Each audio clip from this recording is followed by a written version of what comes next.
요셉 지파의 땅 분배 중에 므낫세 지파의 가족들이 제비를 뽑습니다. 남은 자손인 가족들의 이름이 나옵니다. 이들이 요르단 서쪽의 땅을 분배받습니다. 바로 남자 자손으로 아비에셀, 헬렉, 아스리엘, 세셈, 헤벨, 스미다의 5 가족입니다.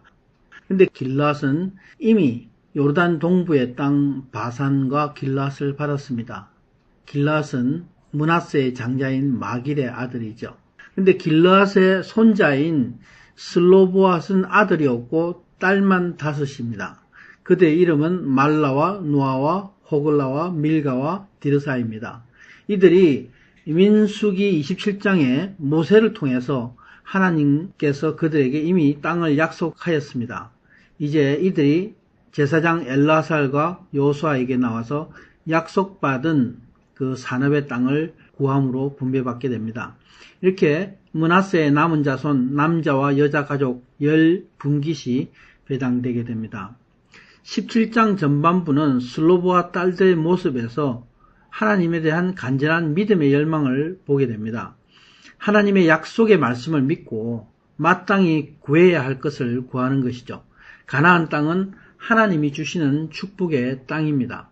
성경은 중요한 메시지를 반복해서 우리에게 계시해 주십니다. 가나안 땅은 하나님의 나라를 계시하고 있습니다.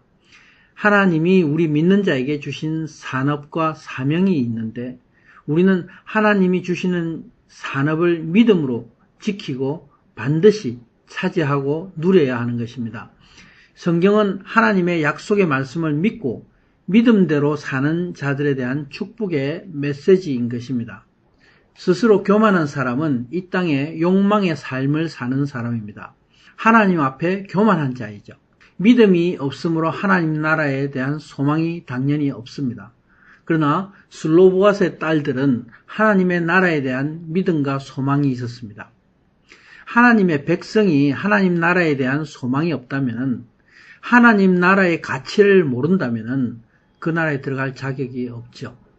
성경은 우리가 어떻게 믿음과 소망의 삶을 사는 하나님의 백성인가를 가르쳐주고 있습니다. 다음은 하나님이 므낫세 반지파에게 주신 땅의 경계가 기록되어 있습니다. 그 경계가 아셀에서 세겜 앞 밉므다까지 엔다부아의 경계까지, 답부아 땅의 에브라임 북쪽 경계까지입니다. 가나 시내의 북쪽과 바닷가를 얘기하고 있습니다. 북쪽으로는 아셀에서 동쪽 이사갈의 경계에 이릅니다. 므낫세 지파는 이사갈과 아셀 지역에도 그들의 소유가 있었습니다. 곧 성경은 벳, 스안, 이블람, 돌, 엔돌, 디아낙, 무기또의 마을이라고 말씀하고 있습니다. 므낫세 지파의 백성들은 가나안 족속을 쫓아내지 못합니다. 오히려 가나안 거주민들이 결심하고 자신들의 성을 지키고 안 나가게 됩니다. 그 성읍의 거주민들을 쫓아내지 못하다가 므낫세 지파가 강해지면서 그들이 노역을 감당하게 하는 것이죠. 하나님의 명령을 불순종하다가 또 자신들의 이익을 위해서 저들을 남겨두게 된 것입니다. 장자인 에브라임 지파가 자신의 사명을 감당지 못하고 가나안 족속들을 자기 안에 남겨둠으로 이방 우상과 같은 죄악을 자기 안에 허용하였습니다. 그 결과로 에브라임 지파인 여로보암이 북쪽에 이스라엘 왕국을 세우고 베델과 단에 금송아지 우상을 짓게 됩니다. 에브라임 지파와 마찬가지로 므낫세 지파 안에 이런 불순종의 악한 모습을 봅니다. 이렇게 쫓아내지 못한 가나안 족속들이 므낫세 지파 안에 자리를 잡게 됩니다. 이 세상에 대한 욕심은 점점 더 커져갑니다. 더 편하게 사는 것을 추구하는 것이죠.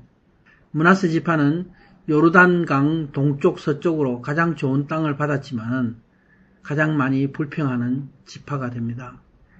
이런 모습은 어디서 나왔을까요? 불순종은 곧 영적인 타락입니다. 영적으로 나태해지면 점차 죄를 이기는 힘을 잃어버리게 됩니다. 내 안에 죄를 내버려 두면 점점 죄가 성장해서 죄의 열매를 맺습니다. 죄의 모습이 시작할 때는 작은 비누방울 같이 건드리면 터지는 작은 것이었지만 이것이 자라나면 축구공처럼 단단해집니다. 그런 다음에는 몸 안에 집을 짓습니다. 점점 더 뿌리가 내리면 쫓아내기가 아주 힘이 듭니다. 악한 자가 이렇게 내 안에 기생하게 되는 것이죠. 이 땅의 마귀는 언제나 그 기회를 노리고 믿는 자를 공격합니다. 말씀을 보지 못하게 하고 기도하지 못하게 합니다. 하나님 아버지에 대한 믿음을 잃어버리게 합니다. 그 결과는 항상 하나님의 말씀에 불순종입니다. 그래서 내 안에 세상을 향하는 죄의 뿌리를 허용하게 되는 것이고 내 안에 죄가 자라서 이렇게 죄의 열매를 맺게 되는 것입니다.